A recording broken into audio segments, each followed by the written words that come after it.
Hola, hola, hola, hola, hola, hola, hola, hola. What's up, everyone? It's your favorite blind girl back on your screen with another one. There's a lot of tech in front of me because today we're doing a reaction video. I've never done anything like this before. I love watching people react to their old videos or react to videos of them when they're featured in collaboration. So that's what I'm doing.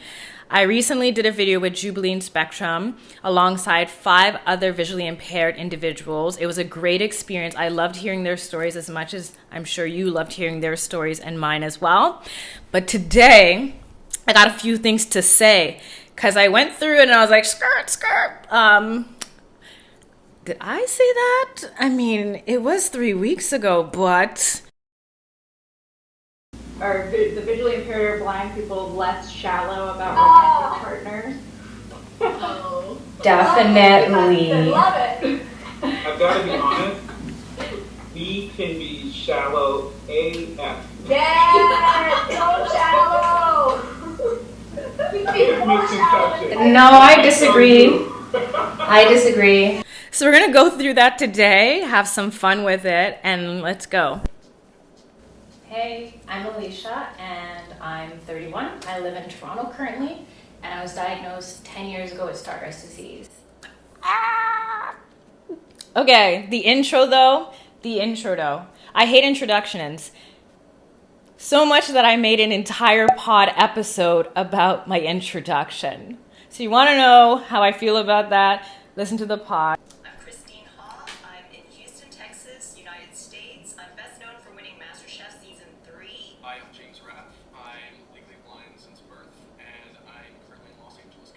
He's amazing.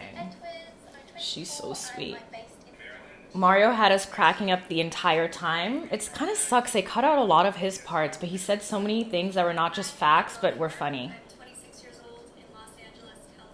When everyone was saying like best known for or what they do, I was the first to go. So I was like, shoot, should I have said I'm like a YouTuber? Because I never consider myself a YouTuber. Like, yeah, I make content on this channel. But like I work 2 jobs. Like I'm not a YouTuber. When I'm gonna say, hi, I'm Alisha, I'm a struggle tuber, nah. I'm gonna give them the facts. I'm 31, I live in the 6, and I have Stargardt disease. I feel like that's the most important things that you need to know for this video. When everyone else went, I was like, wait, and I was already so nervous. I don't know what it is. Zoom calls make me so nervous. Well, shoot, I just realized I have another one next week. So I need to get over that. He explained everything before my part. He explained everything about his experience so well the entire time we were talking, because the filming process was actually, what, 2.5, 3 hours. Anytime he answered something or added to what any of us said, it was so, like, I don't know how to explain it. Like, it was extremely descriptive. Like, I felt what he was going through. I felt the experiences he was describing. I had moved my iMac that I usually have over there to edit, and I moved it over here so that the lighting would be good. Spoiler alert, the sun was going down, so it didn't matter anyway. And I turned my brightness on my screen on high, which I never do because that stings my eye. So I'm there like blinking 1,000 times, struggling to see, because of course the tiles are so tiny. And then I'm like listening intently, telling myself, be present, don't freak out. Because I usually gave an answer first and everyone's answer was like, whoa. I feel like I'm not blind enough. Molly was another one that was super descriptive, gave exact examples for things that really painted a picture of what she was going through. And as she mentioned, she's a motivational speaker. I actually met her, Vision Quest 14 or 15. She brought me to tears. I don't like to cry in public, but there I am sitting at a round table. Well, okay, I wasn't loud crying, but like I had the sad tears going down my eyes. She was telling us a story about being bullied and how they left her in the forest. I'm like, who would do that to a child? Oh my God, this computer's gonna be the death of me. They kept all my answers very succinct, which I don't mind.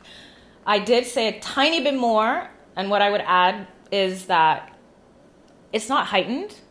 We're not like superheroes, like Lucy said. I gave an example of when I'm at work, if I pick up the phone, I always turn the volume down because it's too loud for me. But everyone around me that uses the same phone will turn it up higher because I guess they're not in tuned as much. I wouldn't say my hearing's gotten better because it really hasn't. And a lot of times like my phone will chime and someone's like, how did you hear that? And it's just like, I have to pay attention. Necessarily that it's heightened at least in my case. But if you're blind, let me know down below, because everyone's different. This is the number one question everyone always asks. So, are your senses heightened? And it's like, no, fam, I wish. But we've already discussed this a lot on my channel. So next case, but I was just like, wait, dating someone blind, or would I was so unsure about this question. I'm like, are you asking me if I'd be down to date someone blind, or have I? I was just like, huh? Okay. Let me just say, I don't think they put everyone's answer in full form here. Like a certain ingredient is expired in the pantry, and would tell me if I have food. This may sound controversial, but I feel like he lived my blindness. Lucy's story was so sweet. About my answer, though, because they cut it off, I wouldn't date someone that's blind. I would not. Because, why? It's not discriminatory, is it? Ooh. I'm going to go off on a ledge here. Someone pull me back. Personally, don't take this personally, I'm already disabled. That is what it is. There's no going around it. It's just what it is, period, right? So why would I, as someone who is already struggling, and we've talked about this throughout the Struggling with Stargardt's playlist, go out and date somebody else with the exact same situation? I'm not saying that that person can't have a job and we can figure things out, but knowing how much of the struggles I go through on the daily, I'm not going to seek out the same struggles. I think what makes us different is what makes us strong. And personally, I'd want someone sighted, because there's a lot of things that I can't do, and I have to be real with that I would love to do, but I would have to have a supportive person in my life who is legally able to do things like drive. It takes a certain kind of person to look at you and see you as whole when you don't see yourself that way. And I think if you find the right person in life, regardless of what their visual acuity is, they're going to meet you where you are and grow with you and go with you. So I don't think I need someone visually impaired to get it necessarily, because I've been with people who've helped me get me better than I got me at times.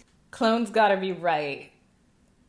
Am I okay? And I wouldn't say we're shallow. Shallow? I don't know. Shallow to me is like wanting someone who looks good, but you don't really care about what's deeper. If you watch my channel for any amount of time, all I talk about is what's deeper. I just learned in my past that it's better for you to be with someone who wants to grow with you and wants to be a best version of themselves for themselves and do it alongside with you. I did not care because it's what I found. You look like you need help. Do you need any assistance? And then I loved when Lucy said, just ask. I would say just ask, period.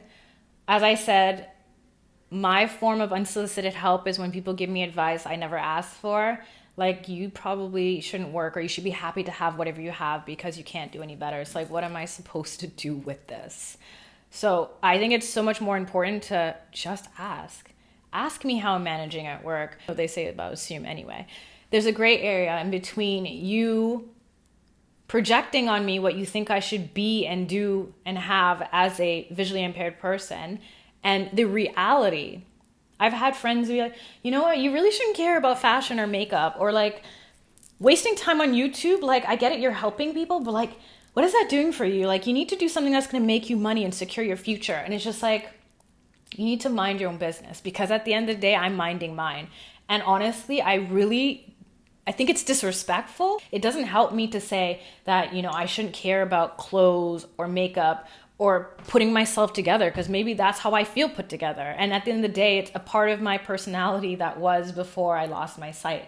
Like, it's like telling you not to do what you like to do. You rushing me and telling me what I need to do is from your perspective, not from the lens that I'm living in, not from the perspective that I have, because there's so many pieces of the puzzle that people don't see, but they want to be putting the pieces in like they know what's going on, and that's just not it.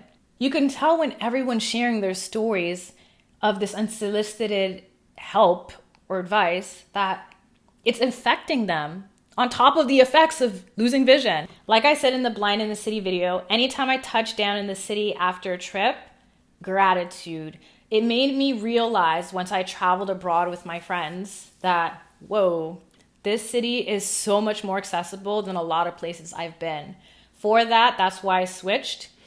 I will say, and like I said here, that I wish there was more, but I also don't expect the world to change for just me.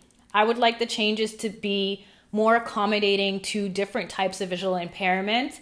A lot of times things are created to help people that see worse than people with Stargardt sometimes do. And I kind of find it hard because a lot of times people will recommend things to me like the ID cane, the white cane, or dog. And it's like, I can get from point A to point B. It's seeing the sign. And last time I checked, like, a dog can't read a sign. So that's not going to work for me, right? It's one of those things where it's like, there are, like, my city is accessible. And if I were more impaired, I think I would lean on these things more. But for the most part, I need something in the in-between. It's like the Goldilocks of it.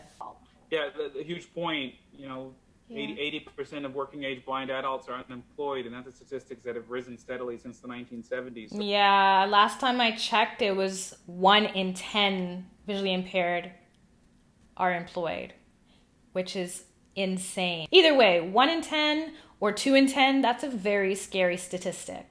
Ooh, this light is coming in quick. I need to wrap this up.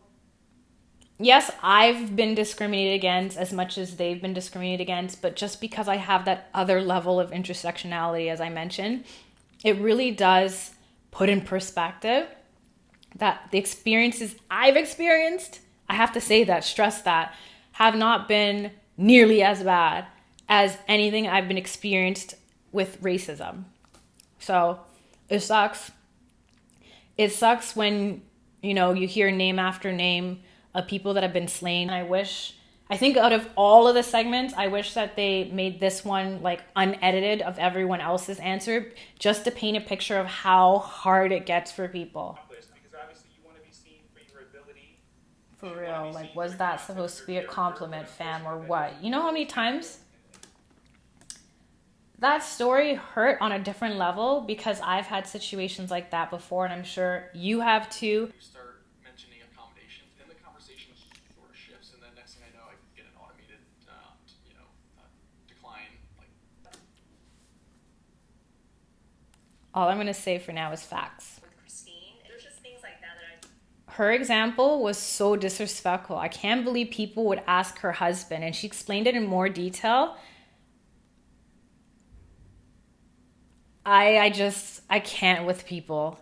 Like, how will you see a full woman, someone you admire, you want to take a picture with, and you can't even address them? Like, who are you? When I first shared my little secret on my channel, so many comments. I deleted them because I was so conscious. I probably should have left them up there so you could roast them. So many people were like, she's not blind, she's just not getting enough views, so this is her next thing to try. And I'm like, you think I would wait this long to try to do clickbait and this is what I would choose? Really? I started my channel in the era of the challenges and the skits. If I was trying to go off, I would have done something like that. I think people, I don't know if they just don't want to accept that their idea of blindness isn't what's been sold to them on the big screen, that it comes in many different colors, ages, genders. And kind of like what Christine said, there's a lot about all of our characters that wouldn't have been had it not been the challenges of losing our vision. And I feel like I could take the last 10 years of the character development and take that. You know, it's so wild. Everything I said in between that cut.